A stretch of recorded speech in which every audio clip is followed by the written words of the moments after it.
Mesdames, Messieurs, bonsoir. Le directeur général de la Sénégalaise des Eaux est notre invité ce soir. Abdoul Bal, bonsoir. Bonsoir Mamoudou. Et merci d'avoir accepté notre invitation. Tout nouveau, DG de la SDE. Alors vous jetez à l'eau avec cette coupure annoncée pour la journée de demain samedi du fait des travaux de maintenance de la Sénélec au niveau de Sakal. Alors il y aura une coupure d'eau. Quelle sera l'ampleur des désagréments que ça va causer aux populations? Alors, précisons bien l'impact. Demain, du fait de ces travaux de maintenance que réalise la Sénélec, en fait, c'est la société OMVS qui est propriétaire de cette usine, de ce transformateur, mais mis en place par la Sénélec. Donc, ce qui va se passer, c'est que notre usine de Keur Momar et certains forages seront privés d'électricité. Privés d'électricité, ça veut dire qu'ils ne vont pas fonctionner. Et s'ils ne fonctionnent pas, il n'y aura pas assez d'eau pour Dakar. Les usines qui vont être arrêtées, donc, c'est les usines de Keur Momar, les forages qui sont dans la région de Louga, c'est environ 60% des capacités de production de l'eau qu'on amène sur Dakar. C'est quand même énorme. C'est énorme. Donc on comprend bien que quand 60% de capacité mobilisable n'est plus là, eh bien forcément on sent le coup. Qu'est-ce qui va se passer? Certains quartiers n'auront pas d'eau et l'opération est prévue demain à partir de 7 h du matin. Elle prend fin à 15 h selon les explications de nos collègues de la Sénélec. Pendant tout ce temps, l'usine ne fonctionne pas assez d'eau sur Dakar, les réseaux se vident. Donc effectivement, beaucoup de désagréments, beaucoup de perturbations dans le système de distribution d'eau pour la région de Dakar. Et puis il y a un temps pour permettre aux usines de redémarrer. Exactement, vous avez bien compris, je vois que nous avons fait suffisamment de communication. C'est bien ça, Mamoudou. Une fois que le courant revient, nous redémarrons les usines et les premiers gouttes d'eau que nous mobilisons sont là pour remplir le réseau, pour parler simplement. Techniciens, nous disons ça, mise en pression du réseau de distribution. Parce que le réseau s'est vidé, les premiers mètres cubes remplissent le réseau, il faut que le réseau soit en pression pour que vous, Mamoudou, et tous nos clients des SDE commencent à avoir de l'eau. Alors, c'est encore donné-moi l'occasion, bien entendu, de nous excuser vis-à-vis de notre clientèle, de tous les usagers du service de l'eau. C'est très désagréable, je mesure bien que quand il n'y a pas d'eau dans les domiciles, c'est beaucoup de difficultés, d'hygiène, beaucoup de choses. On s'excuse, mais c'est pour la bonne cause. On ne peut pas empêcher, je pense, une société technique comme la société d'électricité d'entreprendre des travaux de maintenance et c'est pour la bonne cause. Justement, l'opinion s'interroge par rapport à la prévisibilité des travaux puisqu'ils interviennent chaque année à une période connue d'avance et la question c'est de dire pourquoi SDE et Sénélec n'ont pas pu éviter une situation aussi fâcheuse. Alors, je ne voudrais pas trop m'étendre sur la question parlée alors que nos collègues de Sénélec ne sont pas là. C'est vrai que c'était prévu. Les opérations de maintenance arrivent dans toutes les entreprises du monde d'eau, d'électricité nucléaire. Et quand ça arrive, il faut bien entendu arrêter le système qui fonctionnait normalement. Nos collègues nous ont bien informés qu'il y aurait cette situation. Et à vrai dire, ils ont fait beaucoup d'efforts parce qu'au début, c'était prévu sur 2 jours. Et ils les ont morcelés pour qu'on n'en fasse qu'un jour, donc que le samedi, demain. Quand ça arrive, nous sommes obligés d'arrêter nos usines et d'attendre la fin de cette opération de maintenance. Donc le débat, c'est bien les perturbations de la distribution de l'eau causent cette opération de maintenance et répercussions sur le fonctionnement de la SDE. Question d'enfants et les groupes électrogènes. Oui, c'est une bonne question. Et SDE doit pouvoir sécuriser en termes d'alimentation d'électricité ces installations. C'est une bonne question. Tout le monde, tous nos clients nous posent de manière sempiternelle cette question. Pourquoi, quand il n'y a pas d'électricité, vous n'êtes pas en mesure de vous prendre en compte? C'est une très bonne question. D'autant plus qu'il y a des entreprises qui ont pu réussir une certaine autonomie vis-à-vis de Sénélec. Je ne leur fais pas un mauvais coup de pub, mais c'est ça. Aujourd'hui, notre politique, c'est quoi? C'est que partout au Sénégal, où il n'y a qu'une seule unité de production, nous sommes autonomes. Par exemple, quand nous prenons une ville où il n'y a qu'un forage et quand il n'y a pas de courant, cette ville n'a jamais d'eau, n'a plus d'eau, nous avons quand même un groupe électrogène pour se prendre le relais du système normal de fourniture d'énergie électrique. Dans des villes moyennes comme Thiès ou comme Kaolack, nous avons 50% d'autonomie pour ne pas qu'il y ait privation totale. Mais dans le cas de Keur Momar, c'est une grosse usine de production. Et en réalité, c'est une centrale qu'il faut construire pour prendre le relais de la Sénélec. Quand j'ai démarré dans ce métier de l'eau, quand on me posait une telle question, je disais non. Stratégiquement, nous devons fournir de l'eau et quelqu'un d'autre doit fournir de l'électricité. Aujourd'hui, quand même, nous avons évolué sur la question. Et effectivement, nous envisageons, nous, SDE, avec les pouvoirs publics, de réaliser une centrale électrique du côté de Keur Momar. Pourquoi? parce qu'on ne peut plus continuer comme ça. D'autant plus que cette usine, cette centrale, va prendre Keur Momar Sarr, va prendre NIT et va prendre certainement les prochaines usines d'eau qu'on va réaliser, que la SONES va réaliser dans ses environs. Et comme ça, il y aura une légère autonomie vis-à-vis de la société d'électricité. Et vous, Mamoudou, et tous les clients de SDE vont moins sentir les désagréments liés à des coupures d'électricité. Nous avons déjà soumis la question aux autorités, au ministère de l'Hydraulique et prochainement au ministère des Finances. Les études ont commencé. Nous travaillons avec notre groupe et nous ferons en sorte que dans les prochaines années, que ça se réalise. Oui. Aujourd'hui, donc, nous avons bien évolué sur la question. Question indiscrète, à combien s'élève la facture d'électricité de la SDE? Elle n'est pas indiscrète, elle n'est pas neutre. L'électricité, c'est notre première charge d'exploitation, c'est près de 17 milliards de francs CFA. Nous sommes, je crois, par an. Nous sommes, je crois, le premier client de la Sénélec et c'est pour ça que nous développons beaucoup d'actions d'entente avec la Sénélec. Alors, revenons sur cette coupure. Quelles sont les dispositions prises pour que les populations ne souffrent pas trop de ces désagréments?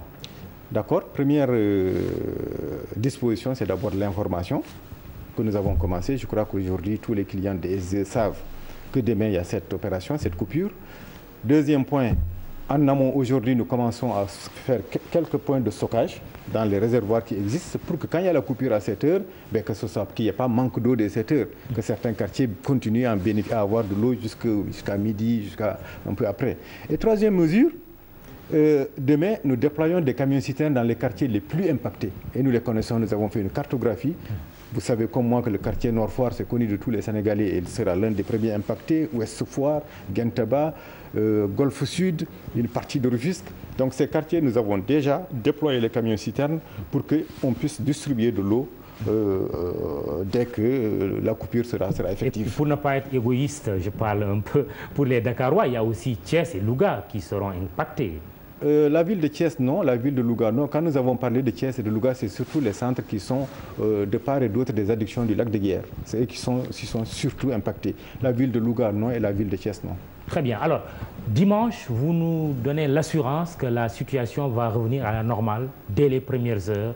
Nous avons dit dans notre communication que la situation commence à revenir à la normale le dimanche. Déjà, samedi, à la reprise, les quartiers les plus proches des réseaux vont sentir une amélioration. Dimanche, un peu, mais disons que les quartiers comme Nord-Foire recevront de l'eau quand même les derniers. Il faut bien toute la journée du dimanche qu'on commence à avoir une situation qui reviendra à la normale. Le réseau de Dakar est énorme, Mamoudou. Dakar, c'est une grande ville. Le réseau, pour le remplir, l'eau vient de 250 km, vous voyez. Transporter, c'est une demi-journée. Remplir le réseau, c'est une autre demi-journée. C'est pour que nos clients comprennent bien qu'il y a un temps de latence qu'il faut vaincre pour que le réseau retrouve sa situation normale. Dimanche, dans la soirée, on commencera à connaître une situation normale. Parlons de Dakar et son déficit d'eau estimé entre 15 000 et 20 000 mètres cubes jour. Je sais qu'il y a un programme d'urgence. Quand est-ce qu'on va dire adieu définitivement à ce déficit? Aujourd'hui, le déficit est estimé, disons, 20 000 mètres cubes jour. Déficit de pointe. Il y a 2 mois, très peu de quartiers sentaient des déficits d'eau. Vous témoignez. Aujourd'hui, nous commençons à entrer dans la chaleur.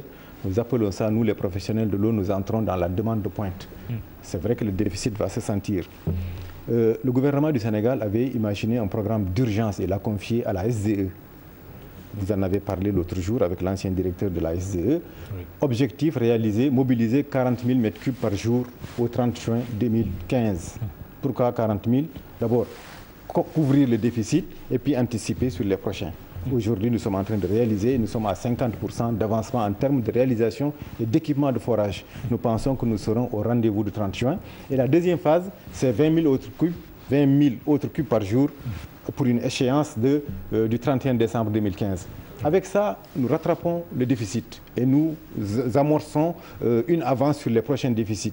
À côté de ça, la SONES développe les grands projets structurants, Keur Momar Sarr 3, une usine de dessalement, pour être tranquille jusqu'à l'horizon 2030. Alors, monsieur le directeur général, vous le savez, il y a eu cette panne de l'usine de Keur Momar Sarr en septembre 2013, cette coupure prévue ce week-end. Comment gérez-vous la dimension psychose des populations qui utilisent tout simplement cette denrée vitale qui est l'eau? À vrai dire... Vous avez engagé des psychologues?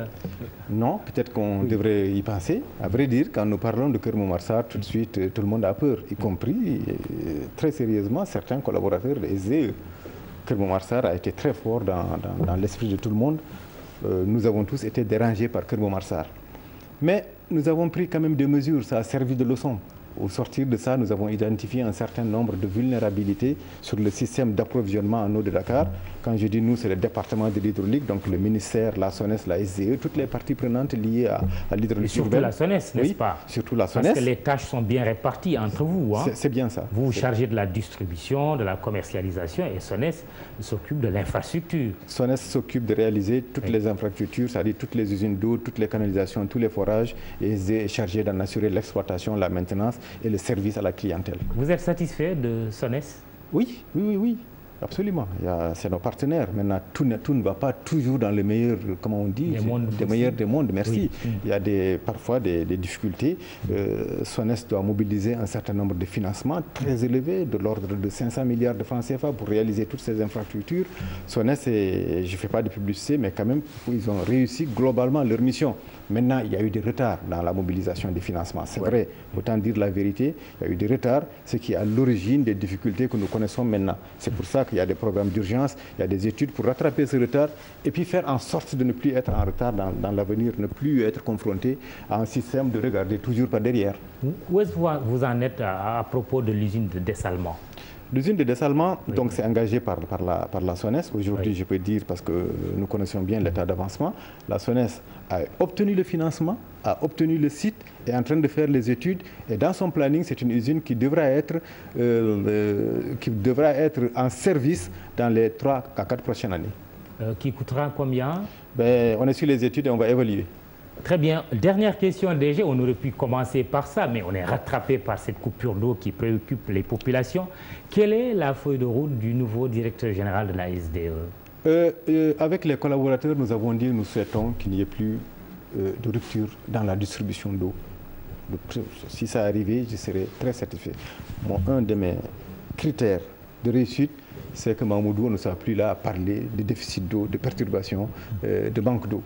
Si ça arrivait, je considérais que j'ai réussi. Donc ça fait partie du premier élément de feuille de route. Deuxième élément, c'est la satisfaction de la clientèle. Toute la clientèle, nous appelons ça les parties intéressées.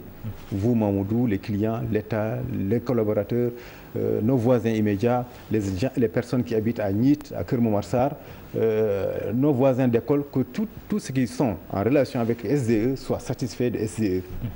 Ensuite, que nous respections l'environnement, qu'il n'y ait pas d'accident de travail, parce que nous sommes engagés dans des démarches de sécurité environnementale et que nos activités de responsabilité sociale d'entreprise soient une réalité.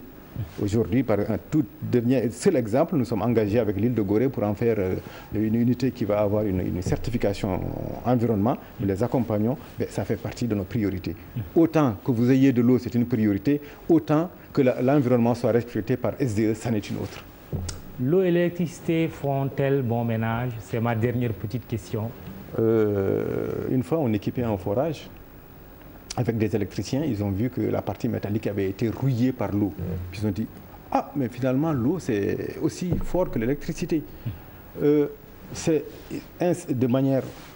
L'eau et l'électricité sont indissociables. Dans tous les pays du monde, nous avons besoin d'électricité pour faire fonctionner les installations. C'est comme ça que ça fonctionne. On ne peut pas s'en passer.